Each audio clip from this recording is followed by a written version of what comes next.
John. That's my name. Or at least, it was. Sometimes I have to say it out loud just to make sure. John. The world had gone to hell a long time ago. Dust, ash, and the kind of silence that grinds against your teeth. Food was a joke, water a desperate prayer. I was just another ghost wandering through the skeletal remains of what used to be a city, picking through the scraps, waiting for my own clock to finally run out. It wasn't a good way to live, not really living at all. Then I found it, a glint of something, green. In a world of gray and rust, it was a slap to the face, a lie. But I followed it anyway, because what else was there? It led me to a doorway, half buried under rubble, smelling like wet earth, and something else, something fresh, almost sweet. I pushed through, and the air shifted. It was like stepping into another season, another world. Inside, a space, not big, maybe the size of 2 small rooms combined, bathed in a soft, constant light that hummed faintly. And within it, a garden. Not just any garden. It was vibrant, impossibly so. Tomatoes the size of my fist, peppers gleaming like jewels, leafy greens bursting from rich, dark soil. There were chickens, too, clucking softly, their feathers impossibly clean, pecking at unseen things in the impossibly green grass. It felt wrong, but God, I was starving. I took to it immediately. It was a miracle, a genuine, honest-to-God miracle. Things grew fast in there, impossibly fast.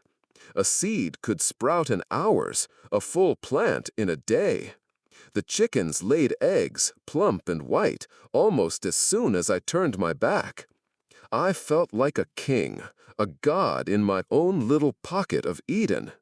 My stomach stopped cramping. My body, which had been a collection of aches and sharp edges, began to soften, to feel human again. I didn't question it. How could I? It was saving me. It did save me. I remember one morning, maybe a few weeks after I found the place. I was checking the rows of what looked like apple trees, their branches heavy with fruit. They smelled incredible, a sharp, clean scent that cut through the stale air outside. I picked a big one, red and perfect, felt the cool, smooth skin against my palm. I brought it up to my mouth, ready for that first, crisp bite, and paused. Underneath the smooth, rosy skin, I thought I saw something. Faint blue lines, like tiny veins, spider-webbing just beneath the surface. Like a cluster of minute blood vessels running through the flesh of the apple. I shook my head, squinting. The light in here, it was always a bit diffuse, never quite accurate. Yeah, that had to be it. Just the light playing tricks. My eyes were probably still adjusting, or maybe I was just tired. I took a big, satisfying bite. It was sweet, unbelievably sweet. The best apple I'd ever tasted. A few days later, I was sitting by the old metal drum I'd converted into a stove. The heat a welcome comfort against the damp chill that always seemed to seep in from the outside. I had a piece of chicken, roasted to a perfect golden brown, skin crackling.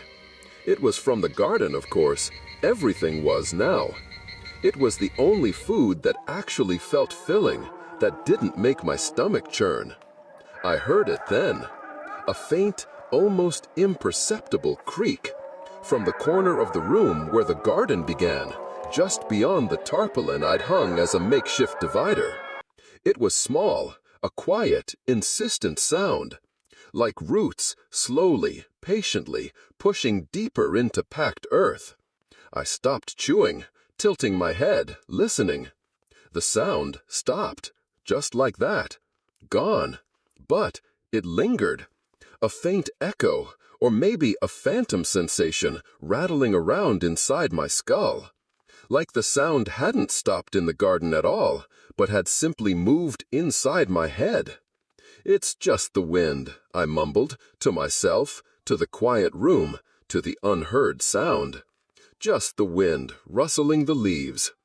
I took another bite of the chicken. The meat, it was stringy, too stringy. Not like muscle fiber, more like plant roots. Tough, fibrous. But it was still good. So good. Made you forget the texture almost immediately. "Just something a little off," I added, my voice thin. "Nothing special. Maybe this particular chicken was just tough." I devoured the rest of it, picking the bones clean, the lingering taste of sweet, rich meat overriding any lingering doubt. Weeks passed.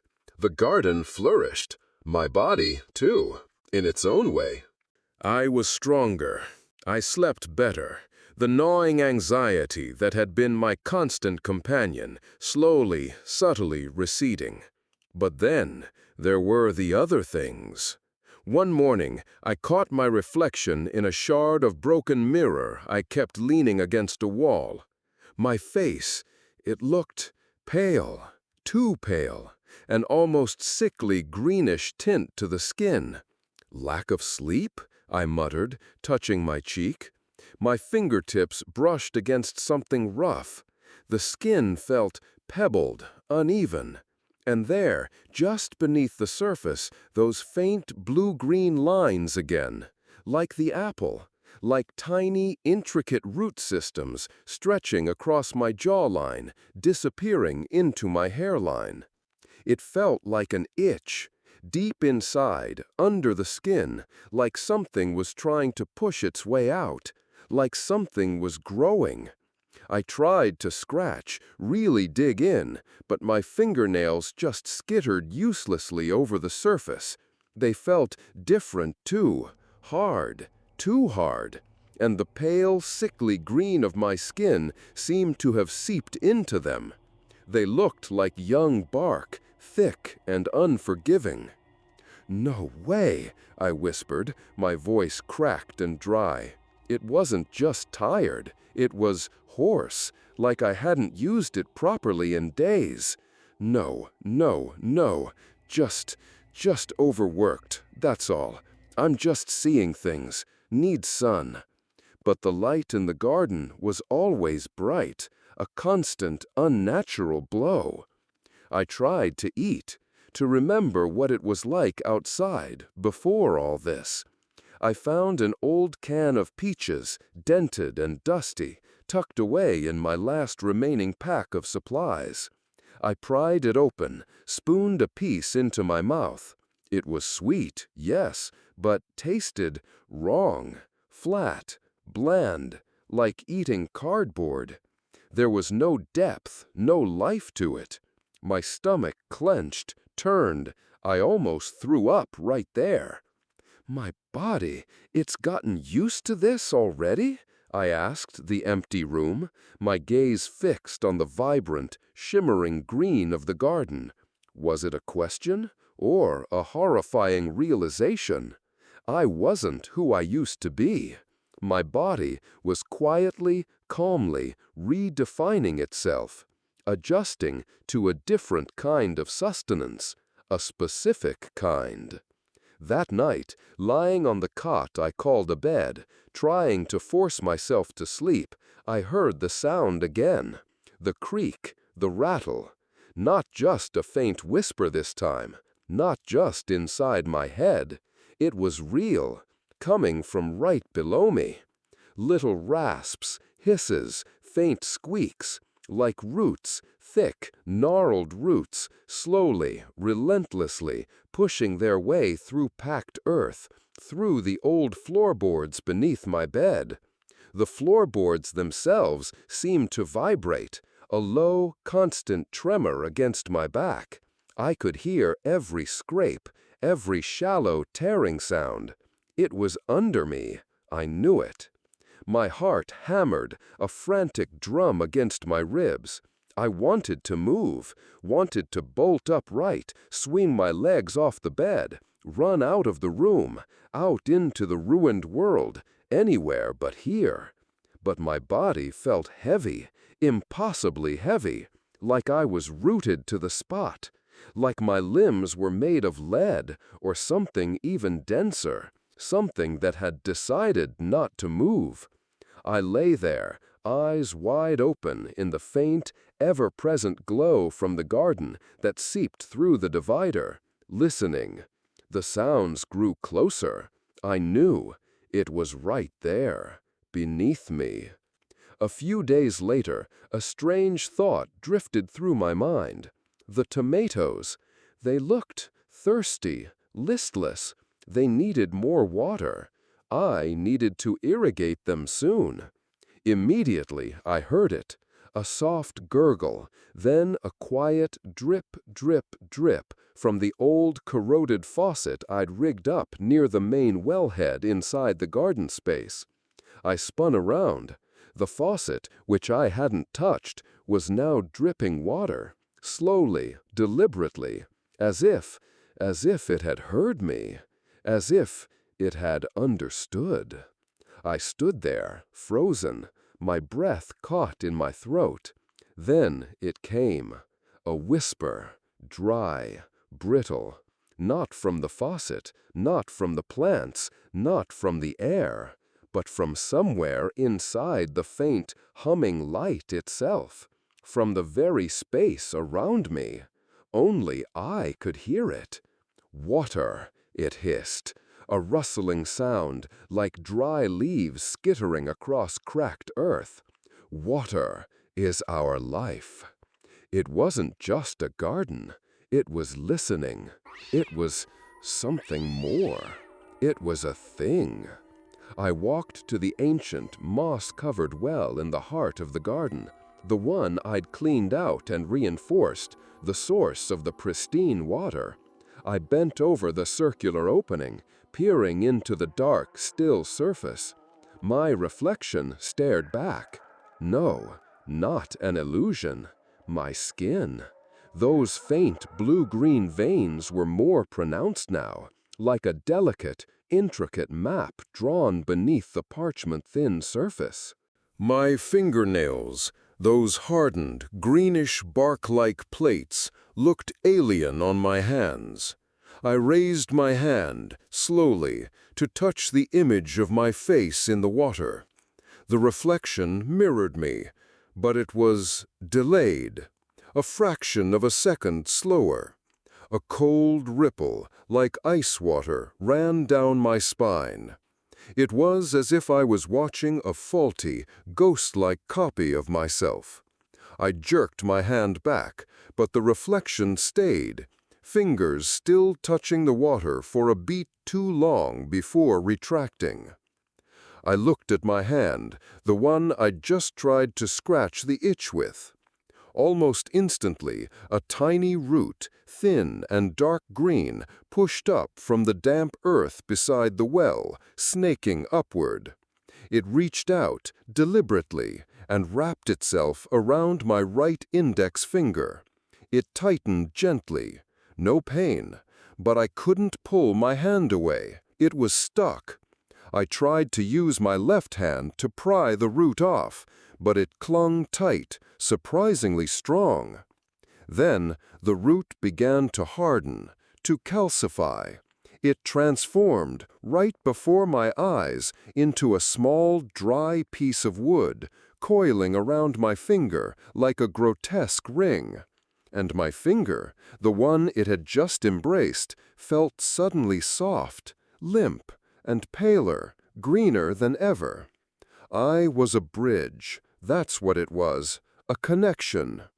That night, I lay on my cot, stiff, unable to truly rest. Sleep was out of the question. I heard it again, a whisper. Not from the garden outside the makeshift divider, not from below the floorboards. This time, it was from within me, deep inside. A voice, strange and yet somehow familiar, calling out a name. my name. Then another voice, deeper, resonant. It hummed through my bones, a low, vibrating thrum. Welcome home, gardener. A cold breath drifted up from beneath the bed, and then I saw it. A tiny sprout, impossibly green, pushing its way up through a crack in the floorboards beside my head. It unfurled a delicate leaf, slowly, tentatively, in the dim light, reaching for me, for my warmth. I knew it had taken root inside me. John. I still say it sometimes, just to myself, to the humming light. John. But the sound, it feels thin now, like something stretched too far, about to snap. Life, if you could call it that, carried on. Inside here, the outside world felt like a dream, or a forgotten nightmare. I didn't think about it much. Had other things to think about. Like the tomatoes. I was out there, in the garden, picking the ripe ones. They shone, plump and red, a perfect crimson against the impossibly green leaves. My hands, they moved with a kind of instinct now, plucking each fruit with a gentle twist. My fingernails, I barely noticed them anymore. They were thick, hard, like polished bark, a pale green that matched the deeper veins beneath my skin. I reached for a particularly large one, almost the size of my clenched fist. It felt heavy, substantial, but as I lifted it, I saw it. A strange bulge, an unevenness on its surface, not quite round. And for a split second, I swear to God, it looked like a seam, a crease where something had puckered, like an eyelid closing. A single, lidless eye, half shut, trying to disappear back into the fruit. My breath hitched. I squeezed my own eyes shut, rubbed them hard with the heels of my hands.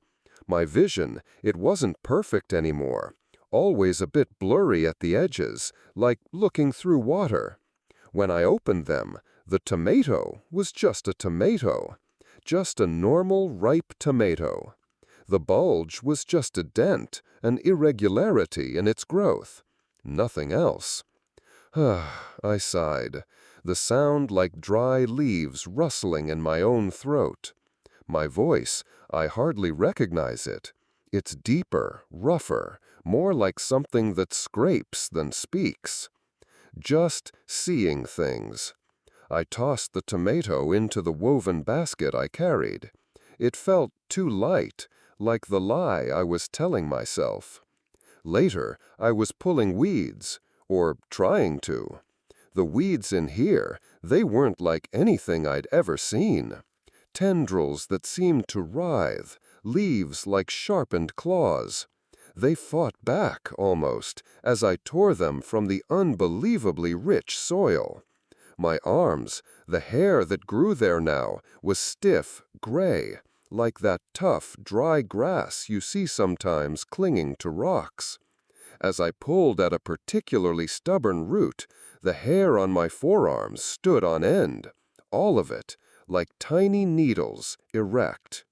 Then I felt it, a sudden rush of air right behind my neck, a whisper, dry and quick, like ancient parchment being torn.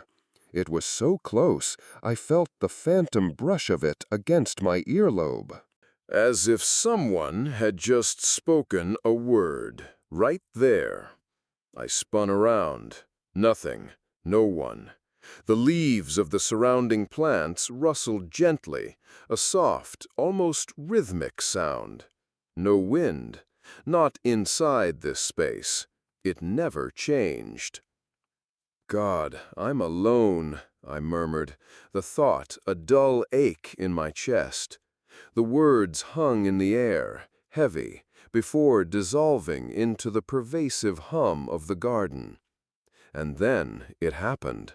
From a cluster of thorny vines nearby, a single tendril, thin and dark, uncoiled.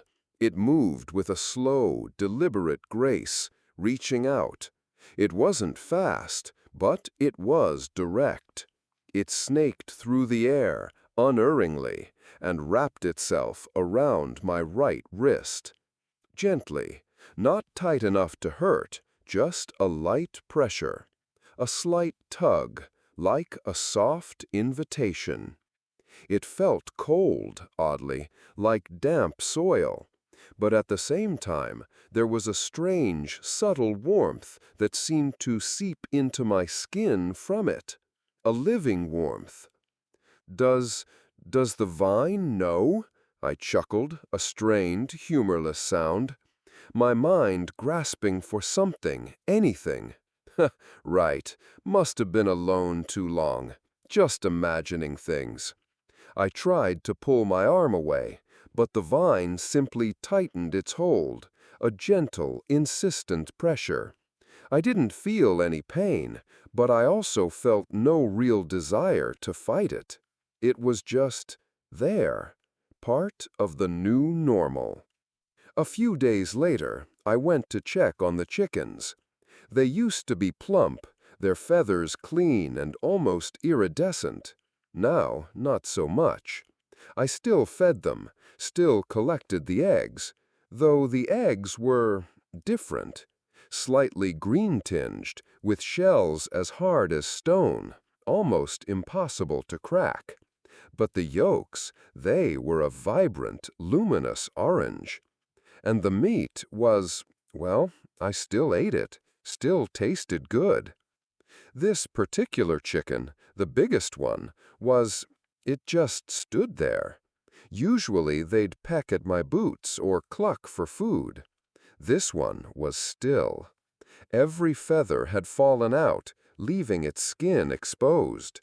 It was pale, that sickly green I was getting used to seeing on myself, and stretched smooth over distorted bones.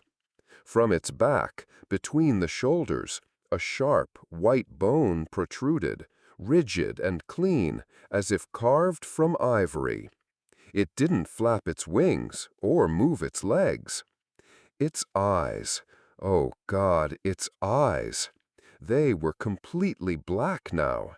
No pupils, no iris, just two gaping tar-black holes, staring. And it was staring at me, unblinking, empty. I knelt down, offered it some of the new grains I'd harvested from the space, plump, multicolored kernels that shimmered like iridescent beetles. It didn't move, not even a blink. "Here, boy," I mumbled. "Good chicken, eat up." Slowly, almost impossibly, its head turned. Not its body, just its head, twisting on its neck at an angle that defies anatomy, a sickening crackle barely audible. It let out a soft, rasping hiss, a sound like air leaking from a punctured bag. Then it ignored the food in my hand. Instead, it plunged its beak, now sharper, longer, into the damp earth right at my feet. From where its beak had punctured the soil, a dark, thick liquid began to ooze out. It was a deep, oily purple, shimmering faintly in the ever-present light. The chicken, with its deformed beak, began to suck at it, slowly, deliberately, like a vampire at a wound. I scrambled back, falling awkwardly on my butt, my hand shaking so badly I dropped the grains. The sound of them scattering on the dirt floor was loud, too loud. That's not my chicken anymore," I whispered, my voice cracked, barely a breath. A shiver, cold and deep, ran through me. Things were changing, fast. And I'm not entirely human either. The words felt like a truth I'd known for a long, long time, just now admitting it. That night, I didn't sleep. Or I tried not to. I tried to stay awake, to fight it. But the dreams, they would come anyway. They were vivid now, far too real. I dreamt I was beneath the earth, not just lying on it, but within it. I could feel the cold, damp soil against my skin, could feel the crush of it around me. I felt every single root, a vast, complex network, pushing, twisting, growing around and through me. I was a part of it, a living conduit. I felt the thick sap, the lifeblood of the garden, coursing through this immense, unseen web. The whispers in my head, they weren't nagging, confused echoes anymore. They were clear, a promise, not of danger, but of something else, something powerful, a new kind of strength flowing into me. I was part of it. I jolted awake.